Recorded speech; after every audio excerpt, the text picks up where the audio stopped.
I'm driving the truck down the road, but not really.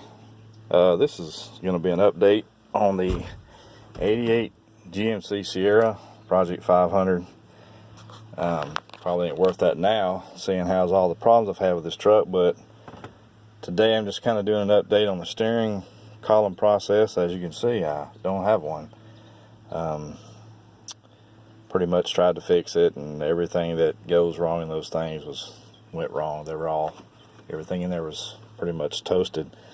But I wanted to show you, it's not really that hard to take out if you decide you want to replace the whole column, because it's cheaper to buy a used one for $100 to $150 than it is to buy all the bearings and pivot pins and rebuilt kit to redo it. I think the bearings through GMC or Chevrolet is about $62 a piece, and then the pivot pins is going to cost you probably another 20 or 30 bucks off eBay. That's the only place I was able to get them other than GMC, and they're high as hell there also. The bearings are about, like I said, 60 something dollars a piece. Rebuilt kit, you can get it at the parts store for about $21 and change. So after I added all that up, seeing everything I had broken mine, I just decided to pull it out and search for a used one, which I actually found one for about 100 bucks. Probably going to go get it Friday and put it in. But anyway, to install it, you have in the back on the firewall, as you can see the hole, you have about, I think, 4 or 5 screws back there that come out, and then all these plug-ins, which aren't that, they look bad, but they're pretty easy to pull out. I think there's 1, 2, 3, 4, 5 connections that you actually have to pull off and just leave them hanging. Then you have this right here, which took me a minute to figure out what that is, but it's actually the actuator that you hook onto the column that tells you what gear you're in, and which took me a while to figure out what that was. But then you have this bracket here, this U bracket. It's got 2 bolts in it here, and then the 4 bolts on the bottom. 6 bolts there. So you got 6 bolts in the firewall, 6 bolts on this bracket. This little panel here that come off, which my truck didn't have it when I bought it. And then all these unplug here, which is fairly simple. They're just aggravating if you're fat like me to get to. And then of course you come out here under the hood, and you got like a steering shaft here. Takes I think a 5/8 socket, and then a 1/2 inch socket to undo your bracket that goes to the transmission, the linkage. And I'll take you in here and show you what all went wrong with this column. And you can kind of add up to excuse the mess. Let's look at this column.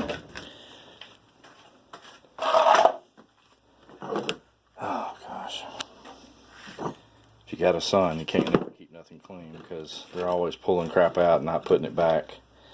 But yeah, in this column, the main things that go wrong in these things are bearings, which is not very good lighting in here. But there's one on this side that's plastic. I'll show you here if I actually still have it. This is what the bearing looks like on the inside. It's plastic with BB size, a little bit bigger than BB size bearings in there, round balls. They're bad about this lip busting off and these things falling out, and it's a nightmare. People installing these things or fixing them never tell you in the video that, hey, when you're pulling this off this shaft right here, be careful, because that's what the bearing's set on, and try not to beat on it as much and pull it out really easy. But the bearing goes back here, back bearing, and then there's a bearing on the front up here. So there's actually 2 bearings in there that go bad, and they're $62 a piece. So then you have, when you buy a rebuilt kit from the parts store, you get this cover, and you get, let's see, I even got all the pieces out here. You get this actuator here, which you get that part, and then you get this little plastic looking cam right here you get, And then you get the other piece that's bad about breaking off is a pin. Well, it's not a pin, it's actually a spring kind of thing that bolts right here on this bolt and comes up and fits in here in a way that has something to do with your ignition switch. It either keeps the ignition switch from backing off after you crank the vehicle, or actually being able to be cranked without a key or something. I don't know, I could be wrong. But you get that with that rebuilt kit. You get the spring, and you get, like I said, this little piece right here. And then there's another little piece, which I don't know. Well, don't have it. It's another little piece that goes in there I can't find. And then, of course, the famous pivot pins. These pins are aggravating as crap to get out. If you don't use the pivot pin puller correctly, like some people, one guy has in the video, is the reason why all this is blew out and tore up is because I followed his instructions on the pivot pin puller. He used one wrench to turn the bolt, and we're actually turning the nut, which was actually turning the nut and the bolt at the same time. You're supposed to hold the bolt while turning the nut with 2 wrenches, and I did what he done, and he never showed the whole thing. He just kind of panned off to another part of the video, which I'm assuming that he either broke his or I don't know how he got them out without breaking them. I broke 2 pivot pin pullers doing it the way he showed, and then read the back of the package like I should the first place, and it says make sure you hold the bolt while turning the nut with 2 different wrenches or tools or it will break. And basically the end of the pivot pin tool broke off in here, which is like an 8x32 thread and bolt that goes in here. You'll see what I'm talking about. You can buy them at Riley's for $9.99 and you'll kind of see what I'm talking about, but be careful on that.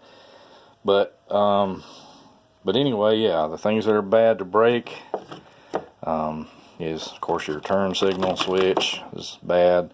But basically, by the time I buy the rebuilt kit with this gear, this piece here, and then this actuator, another little plastic piece, and then the spring, I'm looking at, about $22, and then $62 per one of these plastic bearings that I showed you earlier. So that's $120 some odd dollars just in the bearings. If you buy both of them, you really need both of them. But that's how it fits in there. It's one in the front, one in the back, in this housing. Of course, mine was broken here too, had a little crack in here, which kind of sort of concerned me once I were to get it all back together, if it would actually even work. But you can buy it here in Baldwin County where I'm at. In Summerdale, there's a parts place out there that sells their columns used in good shape for $150. And then I found 2 on Facebook, buy and sell and trade in this area for $100, and the guy was going to pull, so I'm going to go get it Friday if he still has it. But this is the whole shaft, or whole steering column I ended up pulling out because it's no good.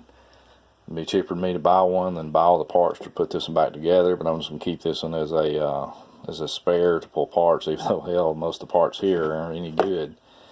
Not even the blinker switch is any good. Well, the blinkers will actually work. I guess it's the windshield wiper, or not the windshield wiper. I think it's maybe the windshield wiper is bad in it, and the cruise control and the other things, because when I bought the truck, these wires were actually cut or pulled out of here. But the blinkers worked, I know, as I actually tried them. But anyway, if you're thinking about pulling one of these out, I know looking at all this, you're like, holy crap. But if you think you got broke parts in there, do your math on what would be the cheapest in your area, either buying a whole new column used from somewhere or buying the parts to fix this. It's expensive to fix them. You're going to spend about $200 buying all the things you need to actually fix one of these that commonly break in these columns.